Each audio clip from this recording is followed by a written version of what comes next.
Olha, eu não sou engenheiro, sou um observador, um jornalista e acostumado com as pessoas, com o ser humano, há 40 anos.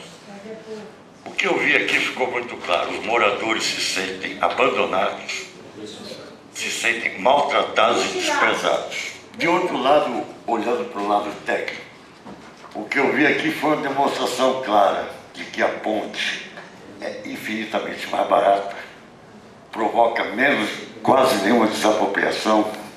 E aqui eu lembro do arquiteto dizendo do direito de entorno, expressão textual dele: as pessoas devem ficar onde elas estão.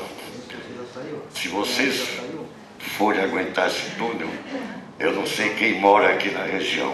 Muitos vão perder sua casa, seu comércio que está lá há 30 anos, por uma patifaria da Dersa. A jogada da Dersa é manter a balsa.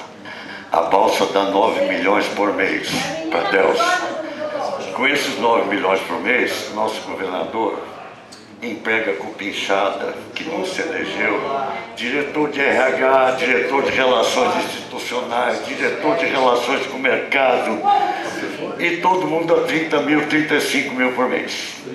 Me estranha muito o doutor Dauri também falar tão bem das reuniões com a Dersa, o croquis lindo que eles fizeram, como vai ficar o bairro na ponta de lá e aqui. Quando ele foi a essas reuniões, e um dos 3 pontos básicos que ele colocou do departamento, da instituição dele, é que ficou claro que tem que ser prioritário, é o fim das balsas. Eu pergunto, como vai a reuniões da Dersa elogiar se as propostas que a Dersa faz implica manter as balsas? É visceralmente contra o que ele quer. No entanto, eu só ouvi elogios dele a Dersa. Muito estranho. Outra coisa, finalmente, o último ponto meu, a questão da pesquisa origem e destino, que ele elogiou também, pesquisas muito bem feitas pela Dersa.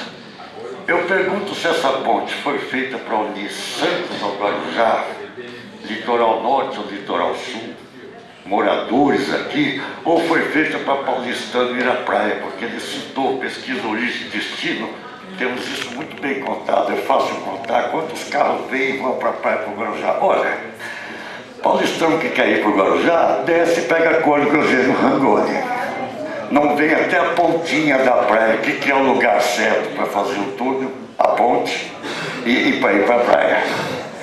Então, as questões que eu vi aqui são essas: moradores abandonados, o poder público passando por cima para manter privilégio da Dersa. E a última colocação é essa: se o ponto melhor, o engenheiro Catão colocou isso, para fazer a ligação é a 4 quilômetros lá para dentro do canal, por que a Dersa não leva as balsas para 4 quilômetros? É o melhor lugar.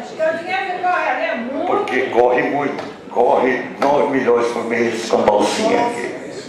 É isso que eu tinha colocado.